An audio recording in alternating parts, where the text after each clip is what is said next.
Welcome to Tired Mommy Revival. Hey mama, are you running on coffee fumes? Feeling like brain fog, fatigue, and anxiety are running the show? Do you wake up dreading the day ahead, already overwhelmed by the endless to-do list and unsure how you'll make it through? Do you long for the energy to enjoy motherhood and care for yourself, but feel stuck and unsure where to start? Let me remind you of something life-changing. You were created for more energy, more clarity, more joy. Hi, I'm Jerusha, certified holistic wellness coach, wife and mom to 2 wild boys and 1 baby girl in heaven. I know the exhaustion you're feeling because I've been there, barely making it through the day, relying on coffee and chocolate to survive, and wondering why nothing I tried ever made me feel better. Then, God stepped in and revealed a powerful truth. A woman's body is beautifully and uniquely designed to thrive. When we align with how God created us, we can boost our energy, bust through fatigue, and step into the vibrant, joy-filled life He has for us. Mama, I'm living proof that it's possible. These days, I wake up refreshed, nourish my body with intention, and navigate the chaos of motherhood with patience and peace. Most days.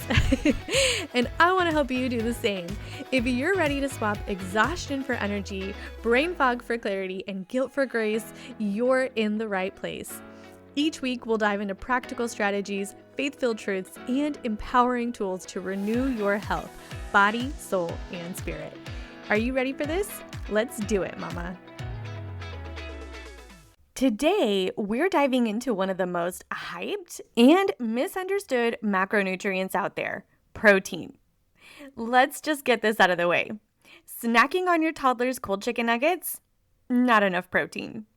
Blending up a protein smoothie with 15 ingredients and calling it a meal? Still not great. Living on steak and salt while avoiding all vegetables because TikTok said carnivore is king? Yikes. We need to talk, mama. Because while protein is absolutely essential for your health, it's become a marketing machine. And women, especially moms, are caught in the crossfire of undereating real protein and over-consuming the ultra-processed stuff. So today, we're cutting through the noise and getting real about what protein does, how much you actually need, and how to fuel your body without falling for the fads. Let's start with the basics. Your body needs protein. It's not optional. It's not a trend. It's a foundational building block for repairing and maintaining muscle, supporting immune function, producing hormones and enzymes, keeping your hair, skin, and nails strong, carrying oxygen throughout your bloodstream, and even helping regulate your mood and sleep. It also helps with supporting cognitive function and mental clarity. In other words, if you're feeling sluggish, constantly snacking, or noticing more hair in your brush than usual, protein might be part of the picture. Protein is especially important for moms. We're constantly multitasking, rebuilding tissue post-baby, and trying to keep up with tiny humans. Protein is a steadying anchor for the chaos. But, and this is important, more is not always better, especially if it's coming from a shaker bottle or a protein-packed granola bar with 25 ingredients and a name like Power Punch Vanilla Ice Cream Explosion.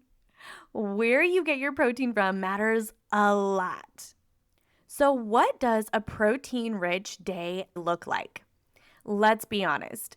You don't have time to weigh your chicken or count your macros between school drop-off and folding 5 loads of laundry. So, how do we make this doable? Most women in their 20s to 40s need around 45 to 55 grams of protein per day. And this changes person to person based on your body size, your stress, activity level, and life stage. And everyone digests protein differently. In just a minute, we're going to talk about how to gauge how much protein might be right for your body. But the truth is, many of us are falling short of our daily protein intake with random bites throughout the day, or we're going overboard with high protein everything. but a really good gauge is about 50 grams of protein. Here's what that might look like in a day. For breakfast, if you have half a cup of Greek yogurt with berries and hemp seeds, that might be about 10 grams of protein. For lunch, you could have a palm-sized amount of grilled chicken breast with salad and avocado. That's about another 20 grams. And for snack, you could include some chia pudding made with almond milk and seeds, which would be another 10 grams. And for dinner, you might have lentil soup or black bean tacos with cheese and veggies, which would be an additional 10 grams. That's right around 50 grams of protein without any powders, bars, or blender explosions. Simple, nourishing, and doable. However, if that sounds like a lot right now, don't worry. Start with something smaller like 20 to 25 grams a day and work your way up. Some easy, low prep ways to do that would be eating Greek yogurt with berries, chia pudding with almond or coconut milk, having rotisserie chicken tacos with some avocado, a scoop of lentils or beans added to your salad or wrap, or maybe even a boiled egg for a snack or just added chopped up into your salad. It doesn't have to be complicated. You just have to make it intentional. So, how do you know you're getting enough protein? You will feel satisfied after meals, and you can go about 3 to 4 hours without snacking in between meals. You'll also feel that your energy is more stable. Your nails, hair, and skin will look healthy, and your periods are more regular and manageable. Now, if you're eating too little protein, there will be some very obvious factors of that too, including things like constant cravings and snacking, muscle loss or weakness, poor recovery after workouts, hair thinning or breakage, low energy or brain fog, heavy or irregular periods, hair thinning or brittle nails, crashing mid-afternoon, or slower recovery from illness or fatigue. So use this information to gauge for yourself personally if you feel like you're getting enough protein or not. There's a lot of information out there about how much protein you should really be getting, but the fact is that they are really giving us an average median, which is so unfair because each of us have unique body types and sizes, and it's not realistic to give everybody a one-size-fits-all number. So gauge for yourself based on how you're feeling if you're getting enough protein. Now, if you feel bloated after eating protein, that could be a sign of low stomach acid. Unlike carbs or dairy, which rely on enzymes and bacteria to be broken down in your digestive system, protein requires acid to break down. If your stomach acid is too low, your digestion suffers when you eat protein. There's actually a lot of things that can reduce your stomach acid, including things like stress, aging, antacids, and highly processed foods. Some ways that you can support your stomach acid production to be able to handle protein well is having a tablespoon of apple cider vinegar in water before meals, eating bitter foods like arugula or dandelion, and avoiding excess water with meals. Also, something as simple as taking deep breaths or a really intentional prayer before meals can do a lot to help reduce stress while you're eating. From all of those tips, one of them is definitely the most effective. I know you probably don't want to hear it, but it's apple cider vinegar.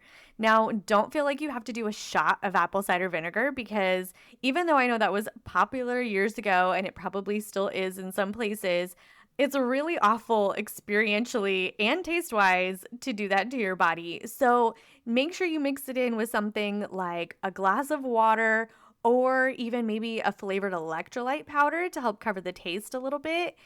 And I promise you, it will do so much for your gut health and your protein digestion.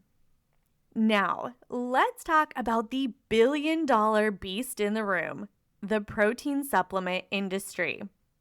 As of 2023, it's worth $5.8 billion worldwide and growing fast. And the marketing is relentless. You see protein packed products everywhere, including things like donuts, cereal, enhanced pasta, and even high protein pancakes. The problem is that most of it is ultra processed junk. I know you're thinking, wait a minute, I've spent lots of money on amazing protein powders that were supposed to boost my health. But even when it comes in a clean looking shake or bar, chances are it's filled with things like emulsifiers, gums and thickeners, sugar alcohols, natural flavors, which are anything but natural, and the worst offender, isolated soy protein. Now, let me pause here. If you ever see isolated soy protein on a label, walk away. This is not tofu or edamame. It's a cheap, stripped down, lab manipulated ingredient pulled out of soybeans and added into foods to bulk up the protein content and is almost always GMO. It's highly processed, difficult to digest, and doesn't offer the nutrient density or synergy your body actually needs to thrive. It's basically filler. And it's not your friend if you're trying to support hormones, metabolism, or long term health. And here's a fun thing to notice. Anytime a brand, influencer, or celebrity launches a protein powder and they're promoting how excited they are about it and the process of making it, have you noticed where they're standing? It's in a lab, surrounded by beakers and white coats. Food made in a lab is not food designed for life. Food is meant to be made in a kitchen.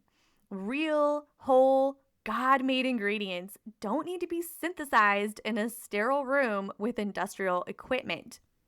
And on top of all that, processed protein often leaves you hungrier sooner, not full longer. Think about the last time you had a protein smoothie for breakfast. You felt like a nutrition goddess at 8:30 a.m., but by 10, you were elbow deep in the pantry looking for a snack.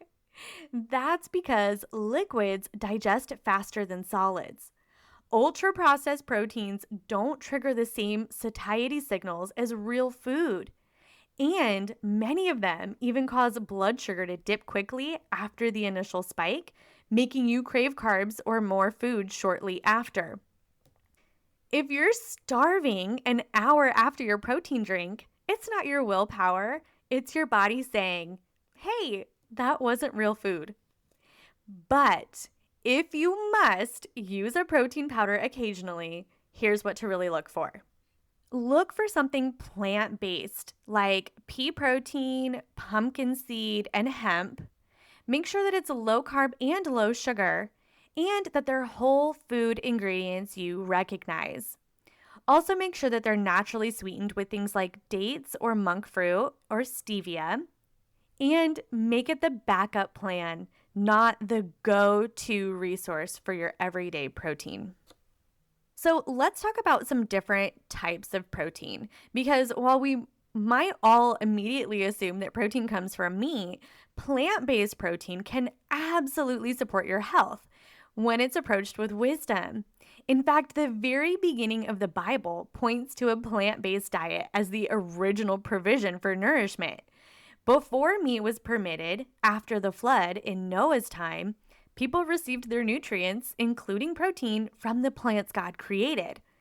Protein is made up of 9 essential amino acids. Animal products contain all 9, which is why they're called complete proteins. But most plant sources don't have the full spectrum.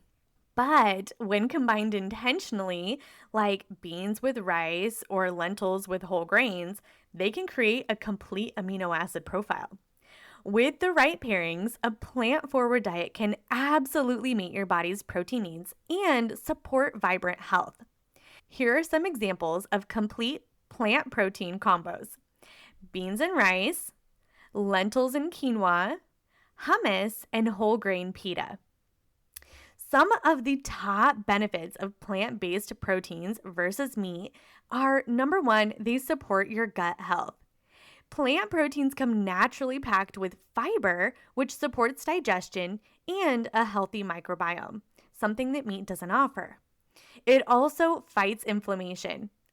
Plant protein is packed with antioxidants and phytonutrients and helps reduce inflammation.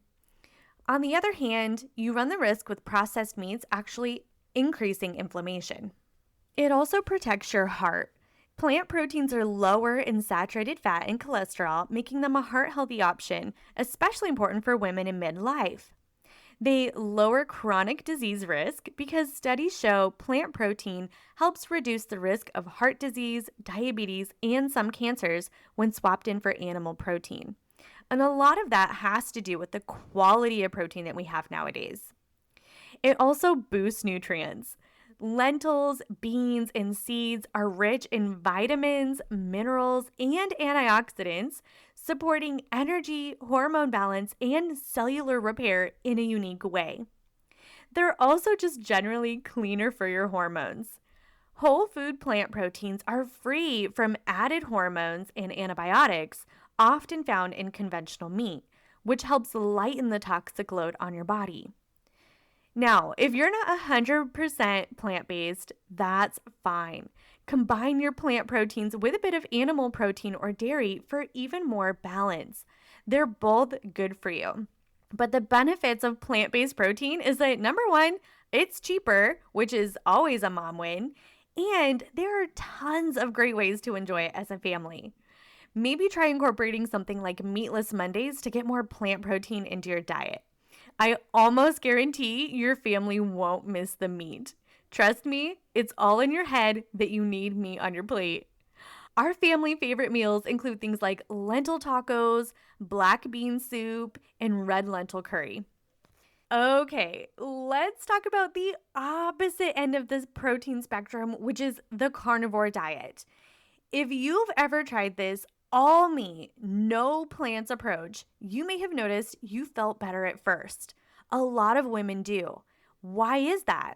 It's because you're removing processed food and sugar, you're simplifying digestion, and you're calming inflammation and food sensitivities, which is all really, really good for you. But that doesn't mean it's a long-term solution, especially not for women. Over time, the lack of fiber, antioxidants, and phytonutrients create some serious problems, including gut dysbiosis, hormone imbalance, constipation and fatigue, missing nutrients that support detox, mental clarity, and metabolism, and ironically, blood sugar issues. Yes, even meat-heavy, no-carb diets can spike insulin in the long run, especially when protein is eaten in large amounts without fiber. So the bottom line is that the carnivore diet can be therapeutic short term, but it's not sustainable or safe for most women over time. But here's the real key that's left out of the carnivore diet and the benefits that come with it. Most people are doing the carnivore diet eating store-bought meat, which is high in omega-6s, which are inflammatory fats. They're often treated with hormones or antibiotics, which increase your toxic load over time and block your hormone production. And they're lacking the nutrient density of properly raised animals, because it's expensive to buy grass-fed meat and not everybody can go hunting. But we can't deny the benefits of the carnivore diet that some people see. And this is because the science behind the carnivore diet often comes from eating things like organ meats, like liver, heart, and kidney. But let's be honest, most people doing the carnivore diet aren't cooking up kidneys every night. If you're going to do the carnivore diet, well, you really need to be committed to pasture-raised, grass-fed meats. Eating organ meats regularly, not just liver, but including liver, including electrolytes and a digestive strategy for your body. And even then, whenever I hear a friend tell me that they're on the carnivore diet, the first thing I ask them is, are you eating vegetables too? because this diet often leaves big gaps in your fiber intake, which is crucially important for your health, as well as phytonutrients, antioxidants, and hormone and gut support. So, short term, it might help, absolutely, but long term, it's not worth the risk, especially for you, mama. So, what's the big picture on protein? You don't need 80 grams of protein a day. You don't need powders or high protein cookies. What you do need is enough high quality, real food protein, a balance of animal and plant sources, and a plate that supports your body's design, not a diet trend.